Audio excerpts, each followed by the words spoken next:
Hey y'all. I just thought I would share a word. I've kind of been like really dealing, well, God has been really dealing with me. And He had me looking at the book of Jonah and the story of Samson. And they both tried to run from God's will for them as they were chosen. So Jonah tried to run from God's will for his life because he knew God is merciful and compassionate and always ready to forgive. He would rather be dead than a prophet whose decrees do not come true.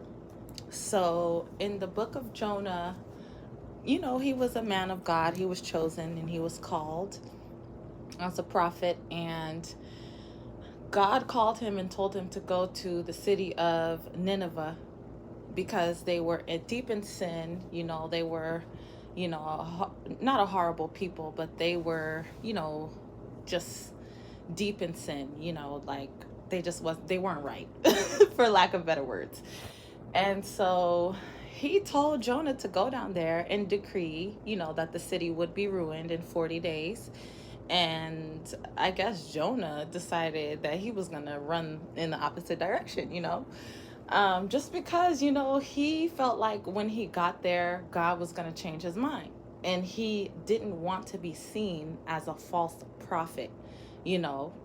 He was just kind of like real fearful of what everyone else would think about him, So he decided to try to run from God's will, for his own selfish gain. He said he would rather be dead than to be a prophet whose decrees, did not come true. So Jonah ended up on a boat. It came to the point where, God revealed that he was the one that was causing a problem, because I guess they went on a boat and, the waters were calm, and then all of a sudden it was a big, crazy storm that threatened everybody's life on the boat. So finally God revealed that it was Jonah who had brought that disaster among them. And so Jonah just told him, you know what? Throw me over the boat. Just throw me over the boat. Because still, he'll rather be dead, than to follow God's will because of his own selfish, inner monologue. So he was thrown over the boat. And God was like, no.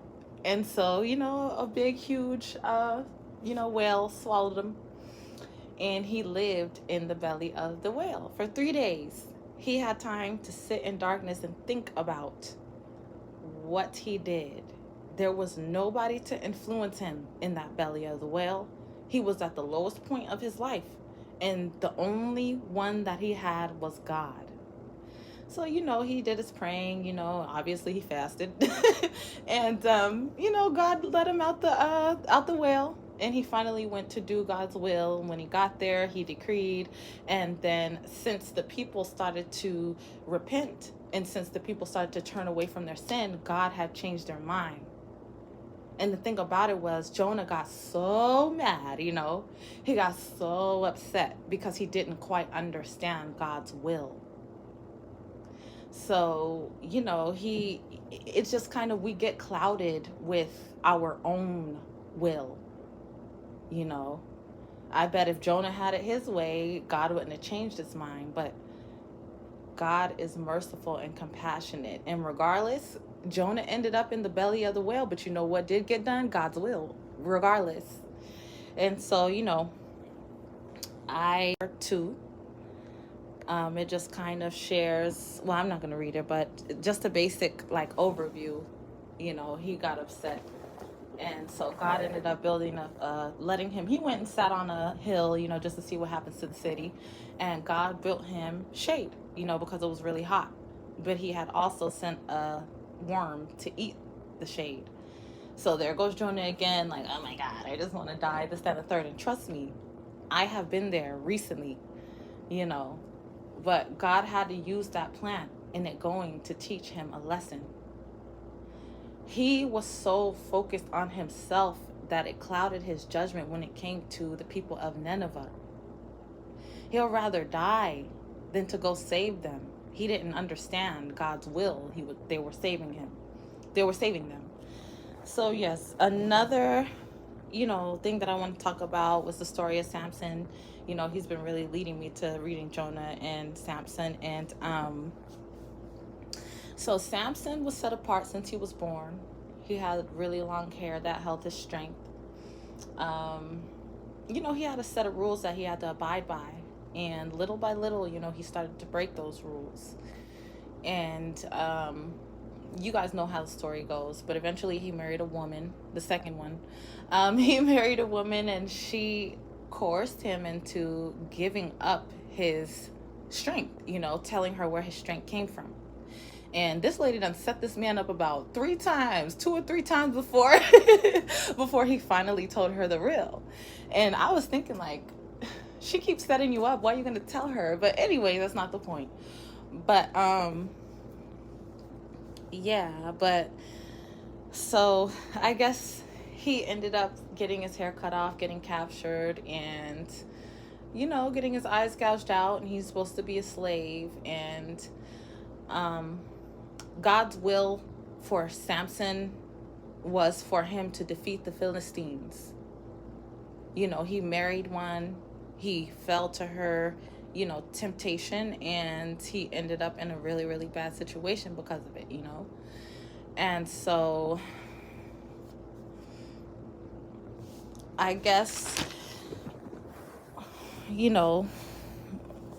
Samson ended up having to have his eyes gouged out and be used as a slave and be handed in the hands of his enemies because he was not obedient to God, and God gave him one last wish, which aligned with God's will, so that he can gain his strength one more time. He was chained to some cylinder towers, whatever, and he was able, with God's strength, to push those pillars over, and he managed to kill all the Philistines that were there. So that was God's will too. So the way that it kind of coincides with the story of Jonah is, regardless, God's will was done. Regardless, God chose them, and they could not outrun his will. They might have delayed it a little, but they couldn't outrun God's will. They ended up in some really, really, really, really bad situations because they were not obedient. And I deeply feel that it was not God's will for Jonah to end up in the belly of the fish, or Samson to end up with his eyes gouged out in the hands of his enemies. But because of their disobedience, that is where they ended up. But the will of God got done anyways. So the message that I'm trying to get out, if you are chosen, you cannot outrun God's will. You can try to run and get yourself hurt, but God's will is going to be carried out regardless. So I guess the message that I just have is just to try to just be obedient. And I'm not going to say, just be obedient and point all my fingers, because it is hard. But, just stay in God and stay in his word, and keep praying and keep talking to him, because his will for your life is much better than the will that you have for your own life. And let's take a warning from the story of Jonah and the story of Samson. Like, let's be obedient, because we don't want to end up in a really, really, really horrid situation. All that is going to do is hurt us. And I think one of the most important takeaways from, the Jonah story and the Samson story is that God did not just throw them away. No, he did not. He put them in situations to where they were broken down so that they understood. He only gave Samson death because that is what Samson asked for. He said, please let me die with the Philistines, but let me take them out, because they took out my eyes. So, I guess that's just my message. We can't run from God's will for our lives. It just doesn't work. We can end up seriously hurt, but at the end of the day, when you're chosen, what God's will is for your life, it will be.